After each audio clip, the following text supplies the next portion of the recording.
אנחנו מזמינים את סם, ראשון הדוברים, סם ומריל וערן טובול, ידידי אמת, שותפים לחלום ולמעש שלנו. תמיד פתוחים, מוכנים לעזור לנו ולהוביל איתנו את רעיון הריבונות. ביתכם ולבכם תמיד פתוח עלינו, בכל שעה אפשר לצלצל, לבקש עזרה ולקבל אותה. ואיזה רעיונות, הכל מחוץ לקבוצה, לעזור לנו בארגון ובארגון. תודה לכם. סם, בבקשה. Yeah, in English, yes. We're inviting Sam for introductory words. Sam Salomon and his wife Meryl, they're so great. They're real friends, and together with Eran Tupol, who works with them, are partners to the dream and to the action. Together with us, always there, always available, always there when we call, when we have a question, and together leading with us the rayon, the idea of Ribolut. Sam and Meryl's house and heart are always open for us any hour of the day. We can call and ask for advice, ask for help, and not only do we get advice, but we get the nirkamim ladavar. So we say thank you to Sam, thank you to Meryl, and we ask you to say thank you.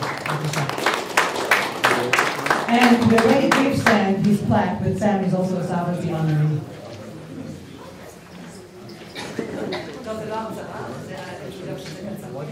I'm under a 5-minute strict time frame. First of all, Chag Sameach. Chag Sameach. Who watched the 70th anniversary independence program on Har Herzl? Yeah, who watched it?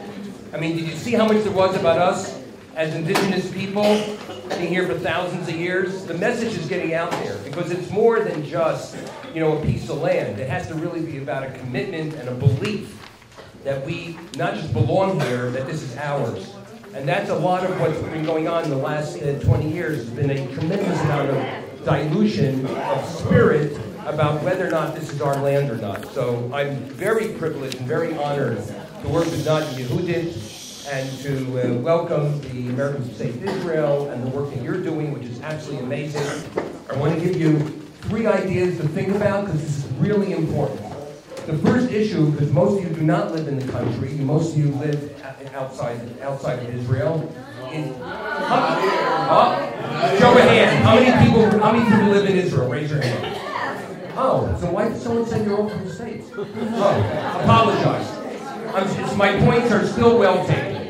The first core issue for us in the Ribono movement is to understand what the consensus is in Israel and to shift that consensus over time. Because one of the things that is really important is Israel has an underlying cohesiveness of society that's critical. And that cohesiveness is what allows us to have the strength. With the Kadosh Baruch Hu, and everything that we do, that strength comes out of consensus. When we're out of consensus, we have an issue. So the first issue is to understand how do we shift consensus.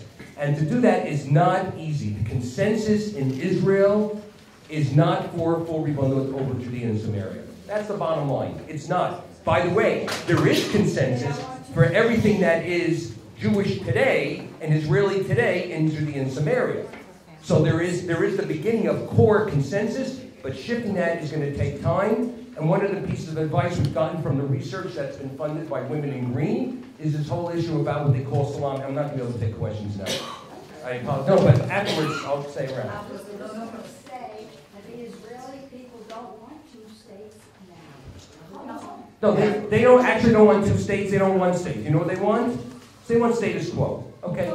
I don't want to discuss that. I don't want to discuss that now because that's actually what gets us into a conversation. But I've been conducting research on let's call them the Merkaz, the Gush Dan Israelis, which is really not the people that are already persuaded. I don't have to persuade you on Ribonut, but the question is how do you shift consensus on Ribonut? And to do that, it feels like we have to do it what they call salami slices, because people have to feel comfortable with it. But that's something in your conversations to talk to people about it. Don't just talk to the people that are already persuaded. Talk to your friends, and this is sometimes uncomfortable. Just happened to me yesterday at an independence party.